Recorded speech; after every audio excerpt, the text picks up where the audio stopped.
एक जमाने की बात है। एक दूर दराज गांव में जहां पहाड़ और हरियाली आपस में घुल मिल जाते थे, वहां जमीला नाम की एक खूबसूरत लड़की रहती थी। उसकी आंखें सितारों जैसी चमकती थीं और उसकी मुस्कान सुबह की पहली किरण से भी ज्यादा प्यारी थी। उसी गांव में अब्बास नाम का एक नौजवान भी रहता था।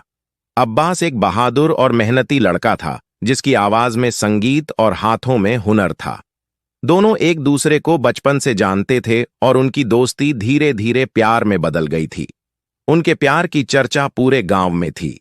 एक शाम, जब चांद अपनी पूरी रोशनी के साथ चमक रहा था और ठंडी हवा पेड़ों से सरसराहट की आवाज निकाल रही थी, जमीला और अब्बास गांव के बाहर एक पुरानी बावड़ी के पास बैठे थे।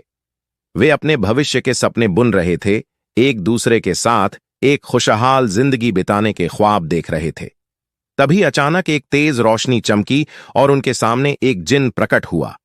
वह जिन बहुत विशालकाय और दिखने में भयानक था, लेकिन उसकी आंखों में एक अजीब सी उदासी थी। जिन ने धीमी भारी आवाज में कहा, मैं इस बावड़ी का रखवाला हूं और सदियों से यहां अकेला रहता हूं। मैंने तुम दोनों के प्यार को महसूस किया है और मैं तुम्हें एक वरदान देना चाहता हूं। तुम जो चाहो मांग सकते हो, लेकिन याद रखना, हर वरदान की एक कीमत होती है। जमीला और अब्बास एक पल के लिए डर गए, लेकिन फिर उन्होंने एक दूसरे की ओर देखा।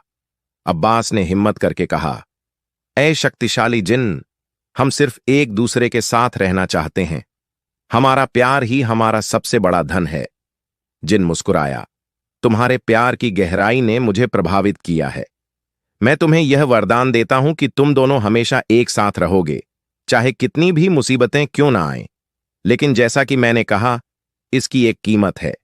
इस वरदान के बदले हर पूर्णिमा की रात तुम दोनों में से किसी एक को एक मुश्किल परीक्षा देनी होगी। अगर तुम असफल हुए तो दूसरा हमेशा के लिए अपनी याददाश्त खो देगा और तुम्हें कभी नहीं पहचानेगा। यह सुनकर जमीला और अब्बास परेशान हो गए। यह एक बहुत बड़ी शर्त थी, लेकिन वे अपने प्यार को खोना नहीं चाहते थे। उन्होंने एक दूसरे को देखा और दृढ़ता से सिर हिलाया। अब्बास ने कहा, हमें यह शर्त मंजूर है। और इस तरह उनकी जिंदगी में एक नया अध्याय शुरू हुआ। उनका प्यार और भी गहरा हो गया, लेकिन हर पूर्णिमा की रात उनके दिल में एक अजीब सी घबराहट रहती थी। पहली पूर्णिमा को जिन ने अब्बास को एक पहेली सुलझाने को कहा। पहेली मुश्किल थी, लेकिन जमीला के प्यार और विश्वास ने अब्बास को शक्ति दी और उसने उसे सफलतापूर्वक सुलझा लिया। अगली पूर्णिमा को जमीला को एक अंधेरी गुफा से एक दुर्लभ फूल लाना था। गुफा डरावनी थी और उसमें कई बाधाएं थीं, लेकिन अब्बास की याद और उसका चेहरा उसके मन में था। जमीला ने हिम्मत नहीं हारी और फूल लेकर लौटी। ऐसे ही हर पूर्णिमा की रात जिन उन्हें अलग अलग परीक्षाएं देता रहा। कभी उन्हें किसी राक्षस से लड़ना होता था, कभी किसी भूल भुलैया से रास्ता होता था और कभी किसी दुष्ट जादूगर के जाल से निकलना होता था।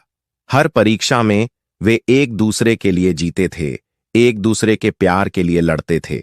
उनकी चुनौतियां उन्हें और भी करीब लाती थीं और उनका प्यार हर बार एक नई ऊंचाई पर पहुंचता था। कई साल बीत गए। जमीला और अब्बास बूढ़े हो चले थे, लेकिन उनके प्यार में कोई कमी नहीं आई थी। एक रात, जब पूर्णिमा का चांद फिर से चमक रहा था, जिन उनके सामने प्रकट हुआ। उसकी आंखों में अब उदासी नहीं, बल्कि एक गहरी शांति थी। जिन ने कहा, तुम दोनों ने मुझे अचंभित कर दिया है। तुम्हारे प्यार ने हर परीक्षा को पार किया है। मैंने तुम्हें इतनी परीक्षाएं इसलिए दी ताकि मैं यह देख सकूं कि तुम्हारा प्यार कितना सच्चा है। और अब मैं यह स्वीकार करता हूं कि मैंने ऐसा सच्चा प्यार कभी नहीं देखा। जिन ने एक गहरी सांस ली और कहा, तुम्हारी परीक्षाएं आज समाप्त होती है। अब तुम्हें कभी किसी परीक्षा का सामना नहीं करना पड़ेगा और तुम हमेशा एक साथ रहोगे, बिना किसी शर्त के। जमीला और अब्बास की आंखों में आंसू आ गए। उन्होंने जिन का धन्यवाद किया। जिन ने अपनी शक्ति से उन्हें फिर से युवा और स्वस्थ बना दिया और उन्हें एक सुंदर महल में रहने का वरदान दिया, जहां वे हमेशा खुश रह सकें।